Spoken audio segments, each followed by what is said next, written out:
C'est en tant qu'historien que j'ai signé l'appel pour un combat laïque et combat social. C'est pour deux raisons. C'est d'abord parce que, en tant qu'historien, j'estime que les signataires ont parfaitement compris quel était l'objectif initial des pères de la loi de 1905 et de la laïcité en France. Mais c'est aussi, deuxième point, pourquoi ils portent les perspectives d'un développement, disons, à la fois de l'unité laïque sur des bases beaucoup plus claires et plus offensives. Tout d'abord, si j'ai éprouvé le besoin de travailler en tant qu'historien sur les origines de la loi de 1905 et sur les archives de la loi de 1905, c'est, disons, parce que je pense qu'un historien avait pour but d'abord d'apporter des connaissances permettant de clarifier ce qu'était le combat laïque depuis la Révolution française, depuis le XIXe siècle, contre l'intégrisme catholique pour l'essentiel, mais aussi pour l'émancipation humaine et sociale. Si donc j'ai publié et republié cet ouvrage qui porte, disons, qui est un hommage à une formule de Victor Hugo, l'État chez lui, l'Église chez elle, comprendre la loi de 1905, c'est d'abord pour comprendre quelles étaient les origines profondes de l'idéal laïque, mais c'est aussi pour mieux comprendre les principes.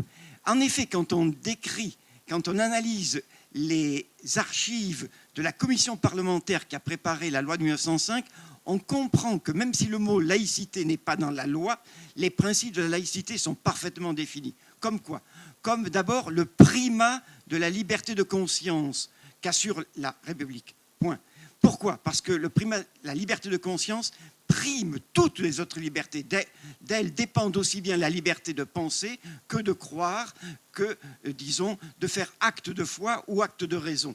Et cela est très souvent nié parce que certains établissent aujourd'hui encore l'égalité entre liberté de conscience et liberté de croyance ou liberté de religion. Non, la République garantit la liberté de culte, mais elle garantit aussi implicitement la liberté de penser. Et ça, il faut le dire, la République, disons, assure l'égalité de droit entre tous les citoyens et toutes les citoyennes, tous les hommes et toutes les femmes qui pensent ou qui croient. Ceci étant dit, il faut se rendre compte que des hommes comme Ferdinand Buisson ou Jaurès ont précisé très concrètement ce qu'était la laïcité dont la loi de 1905, dans ses deux premiers articles, définit les principes. Jaurès précisait par exemple que la laïcité était bien plus que la tolérance, car la tolérance n'était que une concession de l'État à des groupes particuliers, à des communautés, alors que la laïcité, disons, était la proclamation de principes égaux, universels et, disons, irrémédiables, qui ne pouvaient pas être mis en cause, incontestables et, disons, absolument. Ceci étant, un historien se doit également de déconstruire aujourd'hui toutes les usurpations, toutes les instrumentalisations, toutes les dénaturations de la laïcité. Mon projet est, et je pense que, disons, parmi les membres de cette tribune, beaucoup seront des collaborateurs, mon projet est de continuer à faire une histoire de ce qu'est devenu la laïcité depuis au moins 1945, sinon 1958 et surtout 1989. 1945, vous savez que c'est de justesse qu'a été assurée l'épithète laïque. La France est une république indivisible, laïque, démocratique et sociale. Il faudrait faire et porter, disons, devant le grand public l'historique, parce que déjà des forces voulaient gommer l'épithète laïque, qui a été préservée in extremis par un amendement en 1946.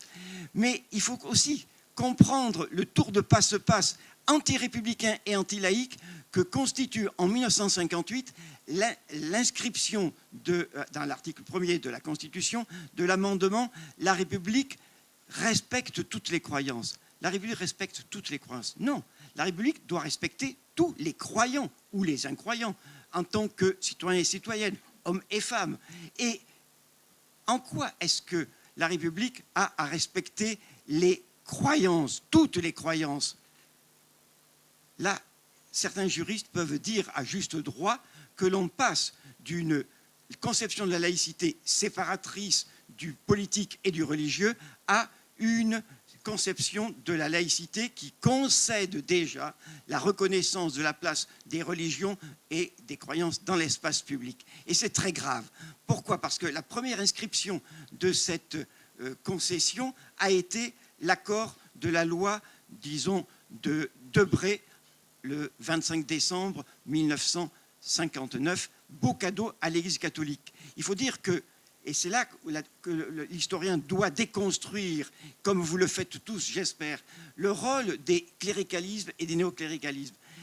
Dès 1958, le pape Pie XII reconnaît la saine et légitime laïcité qui accepte la collaboration entre l'Église et l'État. Et voilà pourquoi Jean-Paul II, dans une de ses dernières missives aux évêques de France, n'hésitait pas à dire que la laïcité, si elle était bien comprise, faisait partie de la doctrine sociale de l'Église parce qu'elle permettait la collaboration entre les religions et l'État en ces temps de crise identitaire et de crise des sociétés contemporaines. Donc, voyez-vous, ce que j'appelais la valse des épithètes s'est développée essentiellement à partir de 1958. Laïcité saine et légitime, laïcité positive, laïcité ouverte, pour lesquelles l'Église protestante a joué un rôle très important. Et ainsi, on est arrivé, pour aller vite, au pacte laïque de 1989, inspiré par un tour de passe-passe qui fait que, par exemple, disons, aux hautes études, la sociologie des religions devient sociologie des religions et de la laïcité, sous l'inspiration de Jean Bobéro. Et c'est là l'origine de toutes ces offensives pour réhabiliter, disons, tous les cléricalismes. Et je vais vite là-dessus, mais sachez qu'aujourd'hui, il y a des formes, pour ainsi dire, d'œcuménisme à l'échelle internationale entre, en particulier, disons, à Bruxelles, autour des lobbies religieux qui entourent la Commission de Bruxelles, mais qu'il y a aussi, à l'échelle internationale, des lobbies religieux qui se constituent de manière extrêmement efficace, alliant le Vatican, les églises réformées d'Europe et les wahhabites et, disons, la mosquée Al-Azhar au Caire. C'est-à-dire que nous avons aujourd'hui une espèce d'œcuménisme de toutes les religions pour, attention, lisons les protocoles de cette nouvelle institution créée à Vienne pour permettre la réhabilitation du rôle politique des églises et des religions. Donc, voyez-vous, la laïcité est de plus en plus un combat à la fois national, mais aussi international, contre le multiculturalisme, comme contre le relativisme anglo-saxon. Parce que un des relais principaux de ces offensives contre la laïcité, c'est bien sûr la Commission des droits de l'homme de l'ONU. Alors, pourquoi est-il capital de revenir à l'articulation entre liberté et égalité comme une dialectique fondamentale et à la dialectique combat laïque, combat social?